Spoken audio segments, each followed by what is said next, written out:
Bukannya mendukung Irjen Pol Napoleon Bonaparte, malah mencium aroma bau busuk kasus penembakan Brigadir J di rumah Kadif Propam Irjen Verdi Sambo karena banyak kejanggalan. Gimana? Itu perkara yang mudah itu dibongkar itu. Itu penyidik biasa aja bisa mengungkapnya, nggak perlu TPGS segala macam itu. Kenapa? Seperti saya bilang tadi,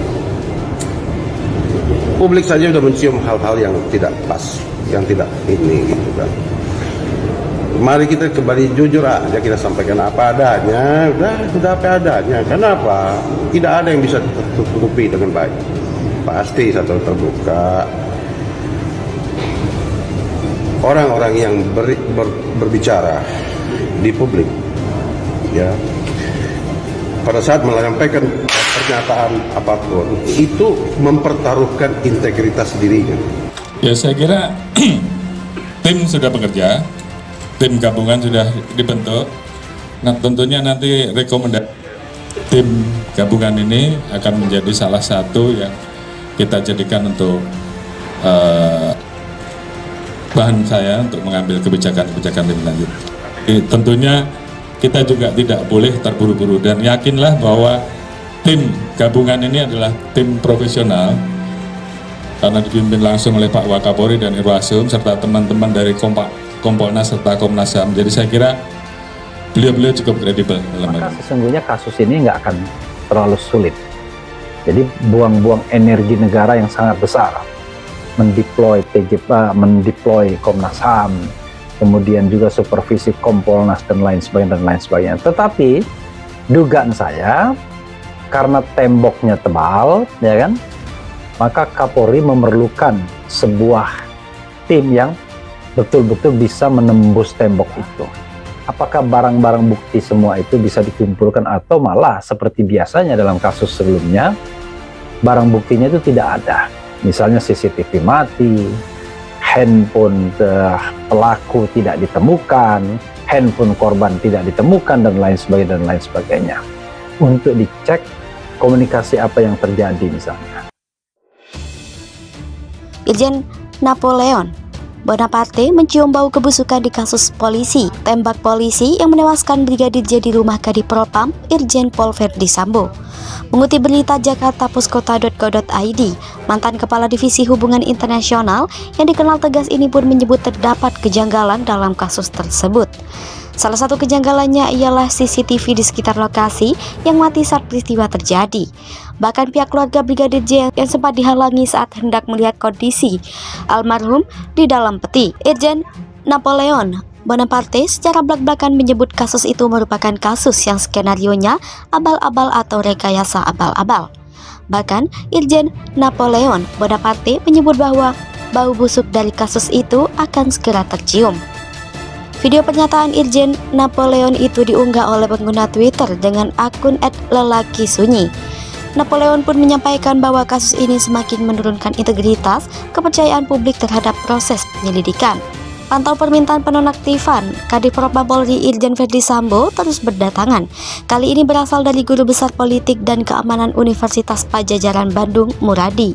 Muradi mengapresiasi langkah Kapolri Listio Sigit Prabowo yang telah membentuk tim khusus gabungan untuk mengusut kasus baku tembak yang terjadi di rumah singgah Sambo. Namun keberadaan Sambo sebagai Kadif Propam definitif dapat menghambat proses penyelidikan.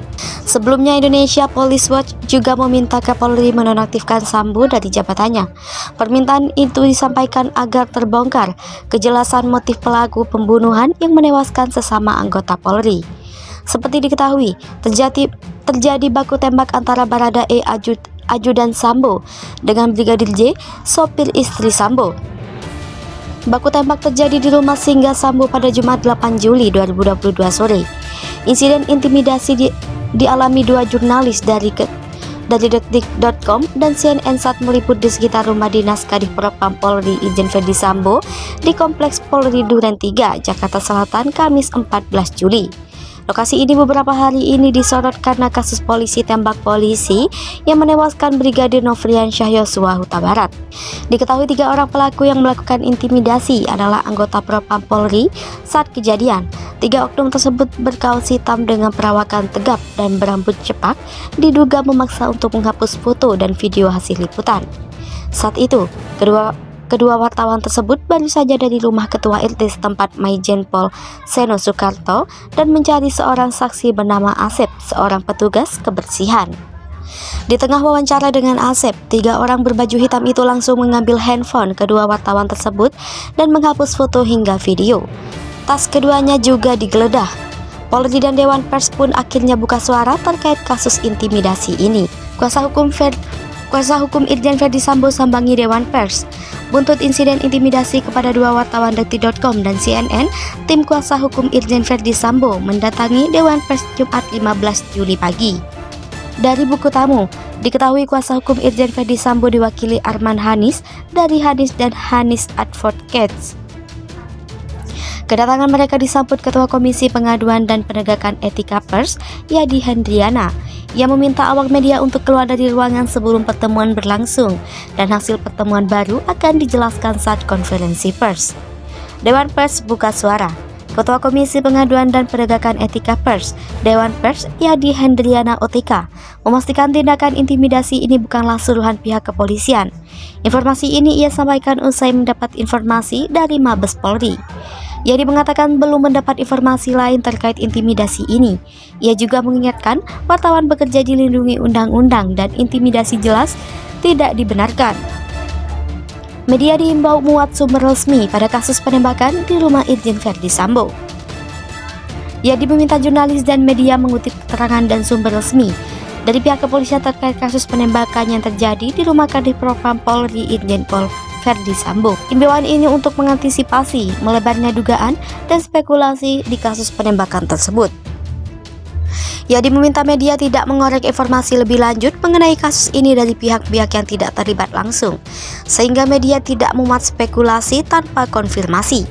Menurut Yadi, semakin banyak pihak yang ikut memberikan kesaksian terhadap kasus ini, malah akan memberikan banyak spekulasi yang bisa berujung pada berita yang tidak benar.